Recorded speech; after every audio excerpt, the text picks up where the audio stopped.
శుక్లాంబరధరం విష్ణుం శశివర్ణం చతుర్భుజం ప్రసన్నవదనం ధ్యాయేత్ సర్వవిఘ్నోపశాంతయే. గజశాంతి కథనం. శాలిహోత్రుడు చెప్పెను, గజరోగాలు తొలగించు గజశాంతిని చెప్పెదను.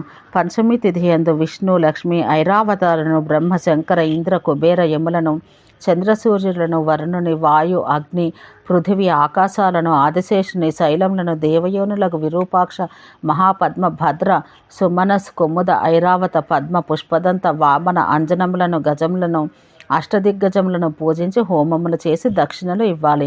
శాంతి కలశ జలంతో గజాభిషేకం చేయిస్తే అవి వృద్ధి పొందును. ఇప్పుడు నైమిత్తిక శాంతిని వినుము. మకరాది సంక్రాంతుల యందు నగర బహిర్భాగంన ఈశాన్యాన ఏనుగులను పూజించాలి.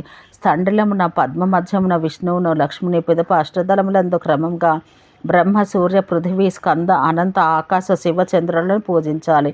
పూర్వాది క్రమాన ఇంద్రాది దిక్పాలకులను పూజించాలి.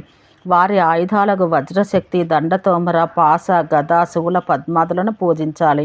దళముల బాహ్య భాగాన చక్రమందు సూర్యుని అశ్విని దేవతలను పూజించాలి. దక్షిణాన అష్టవసువులను సాధ్య దేవతలను నైరుతమున భార్గవ అంగిరస దేవతలను వాయువ్యాన మరుద్గణాలను దక్షిణాన విశ్వే దేవతలను ఈశాన్యాన రుద్రులను పూజించాలి. వృత్తరేఖా నిర్మితమగు అష్టదళ కమలానికి బహిర్భాగమున సూత్రకారులకు ఋషులను సరస్వతిని పూర్వభాగాన నదీ పర్వతాలను ఈశాన్యాదుల యందు పంచమహాభూతాలను పూజించాలి. పిమ్మట పద్మ చక్ర గదా శంఖములతో ప్రకాశించే చతుష్కోణం చతుర్ద్వారమగు మండలం నిర్మించి ఆగ్నేయాదులందు కలశ స్థాపన కూడా చేసి 4 పక్కలందును పతాకా తోరణాలు ఏర్పరచాలి. అన్య ద్వారములందు ఐరావతాది నాగరాజులను పూజించాలి. పూర్వాది దిక్కులందు దేవతలకు వేరువేరుగా ఔషధీయుక్తములకు పాత్రనుంచాలి. గజములను పూజించి ప్రదక్షిణం చెయ్యాలి. దేవతలు అందరికీ 100 చొప్పున హోమాలు చెయ్యాలి. పిమ్మట గజరాజ అగ్ని దేవతలతో బయలుదేరి వాద్యాలు మోగిస్తూ ఇంటికి తిరిగి వెళ్ళాలి. బ్రాహ్మణులకు గజ చికిత్సకాదులకును దక్షిణ ఇవ్వాలి. పిదప కాలజ్ఞుడకు పురుషుడు గజరాజును అధిరోహించి దాని చెవిలో, ఓ గజరాజమా, మహారాజు నిన్ను శ్రీగజ పదమునందు నియమించినాడు. నీవు గజశ్రేష్ఠుడవు. ఈ రాజుల నేటి నుండి గంధమాల్య ఉత్తమ అక్షతాదులతో నిన్ను పూజింతురు. అతని ఆజ్ఞచే ప్రజలు కూడా సర్వదా నిన్ను పూజింతురు. నీవు యుద్ధభూమి యందును మార్గం నందును గృహస్థం నందును సర్వదా మహారాజును రక్షించవలను. ఓ నాగరాజా, తిర్యగ్భావాన్ని విడిచి నీ దివ్యత్వాన్ని స్మరించము. పూర్వం దేవాసుర సంగ్రామమందు ఐరావత పుత్రుడగు అరిష్టనాగమునకు శ్రీగజము అను పదమును దేవతలు ఇచ్చిరి. ఆ శ్రీగజము తేజస్సు అంతయు నీ శరీరమును ప్రతిష్ఠితమై ఉన్నది.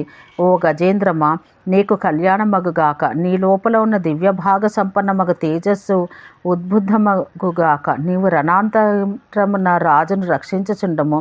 ఆ గజరాజం మరలా మరణిస్తే శాంతి చేసి మరొక గజకర్ణంలో పై మంత్రం జపించాలి. అభిషిక్తమగు గజరాజుపై శుభముహూర్తమును రాజు అధిరోహించాలి. శస్త్రధారులకు వీరశ్రేష్ఠులతను అనుసరించాలి. రాజు హస్తిశాలయందు నేలపై చిత్రించిన కమలం బయట దిక్పాలకులను పూజించాలి.